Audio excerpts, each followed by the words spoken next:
Ah mais tu voulais la recette des chouquettes? D'accord, bah écoute, viens, suis-moi dans ma cuisine, je vais te montrer, tu verras, c'est super simple. Pour une recette de chouquettes, vous aurez donc besoin de 200 g d'eau, 200 g d'œufs, 4 g de sel, 4 g de sucre, 80 g de beurre, 120 g de farine et du sucre perle. Dans un premier temps, nous allons donc verser le sucre, le sel dans l'eau ainsi que l'intégralité du beurre. Nous allons donc mettre le tout à feu moyen afin que le beurre fonde dans son intégralité, jusqu'à obtenir donc un bon bouillon d'environ 5 secondes, étape très importante.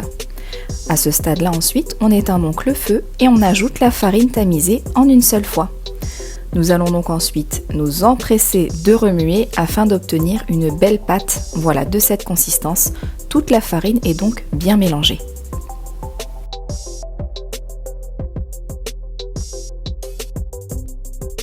On va donc pouvoir allumer le feu et faire cette dernière étape aussi importante qui consiste à dessécher la pâte. Donc une petite astuce pour savoir si votre pâte est bien desséchée. Vous la prenez après cuisson, vous en faites une jolie boule bien haute et puis vous voyez, vous la laissez. Si elle retombe, c'est-à-dire que votre pâte n'est pas assez desséchée, sinon c'est parfait. On met ensuite le tout dans le robot avec la feuille et on va laisser tourner afin que la pâte refroidisse un petit peu. Si on mettait les œufs directement, alors cela ferait directement une omelette dans notre robot. Et ça, on n'en veut pas. Donc une fois bien tiédi, on peut commencer à incorporer les œufs. Et une des étapes aussi importantes, c'est de voir la texture de la pâte. C'est la raison pour laquelle on n'introduit pas non plus tous les œufs d'un seul coup. Donc on va checker. Voilà, là par exemple, la pâte n'est pas du tout de bonne consistance. Vous voyez, hop, elle casse et ça, ce n'est pas bon. Du coup, j'ai mis tous mes œufs, j'ai mis l'intégralité de mes œufs et puis on voit ensuite ce que ça donne. Alors là, regardez, c'est la texture parfaite à laquelle je voulais arriver. Quand vous prenez la pâte, elle fait une sorte de ruban. Voilà, elle n'est pas trop sèche et elle reste encore bien moelleuse. Donc ça, c'est la texture qu'on voudrait avoir pour de la pâte à choux. Une fois cette texture obtenue, je vais donc pouvoir commencer à garnir ma poche à douille. J'ai donc pris une douille assez petite, unie, que je vais donc mettre dans un verre pour faire le tout correctement et proprement, bien évidemment. Je vais donc m'aider de ce verre pour remplir et garnir ma poche à douille. Voilà, donc je la remplis en raclant bien, en m'aidant des bords, ce qui me donnera quand même quelque chose d'assez propre.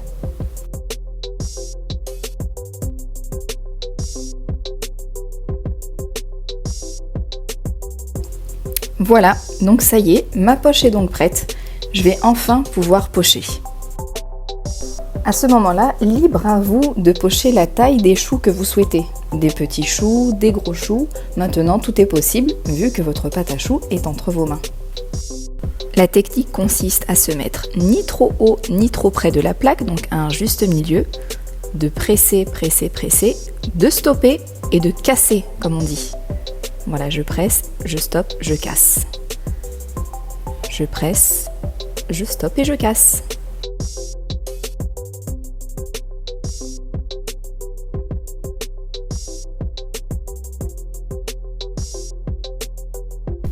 Je n'oublie pas bien évidemment de les dorer. Alors ici j'ai pris juste un œuf battu et ça fera très bien l'affaire.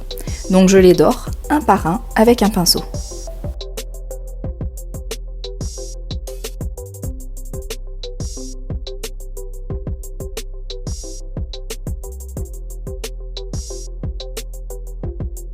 Et pour finir, donc je viens ajouter mon sucre perle sur chacune de mes petites chouquettes.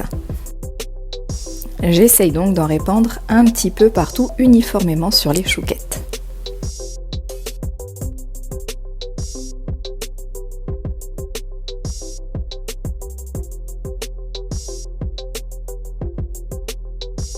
Regardez-moi ça, elles sont prêtes. Allez hop, allez vous faire cuire.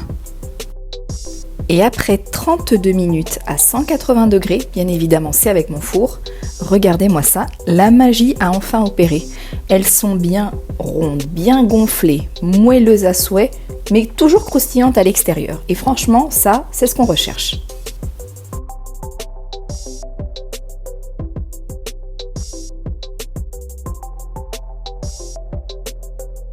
Et bien évidemment, la partie également la plus importante, c'est de toujours faire un contrôle qualité.